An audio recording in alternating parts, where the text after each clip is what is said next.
হরে Krishna, good morning. আজকে দেখাবো সবাইকে আলুর তরকারি। তার জন্য এখানে যে দুটো আলু আমি ঝুড়ি ঝুড়ি কেটে নিয়েছি। আর এদিকে কড়াতে গরম করে অল্প একটু তেল দিয়েছি।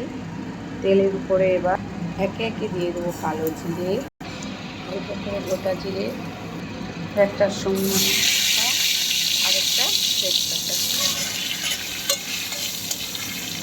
তারপর আলুটা দিয়ে দেবো। আলুটা দেওয়ার পর ভালো করে আলুটা ভাজতে হবে। এটা হালকা হালকা ভাজা হয়ে গেলে এবার দিয়ে দেবো লবণ, হলুদ, দিয়ে দেবো কাশ্মীরি মির্চ, আর একটু দিয়ে দেবো ধনে পাউডার, দিয়ে ভালো করে এটা আর একটু ভেজে নেব।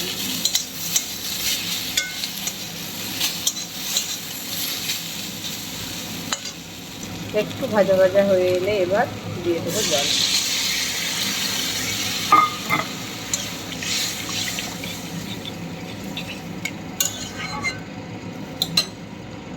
এটা এবার সেটার জন্য ঢাকনা দিয়ে 5 মিনিট ফুটিয়ে নেব। একটু ফুটে যাওয়ার পর এবার দিয়ে দেবো জিরা আর লঙ্কা বাটা। এখানে আমি শুকনো লঙ্কা বাটা দিয়েছি, যদি কেউ পছন্দ না করে তাহলে নাও দিতে পারো।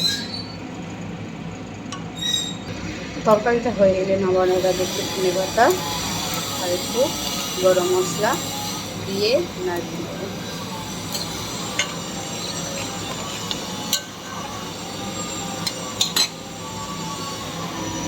হরে কৃষ্ণ। এই আলুর তরকারিটা শুধু গরম, মাত্র গরম ভাতের সাথে। হরি বল।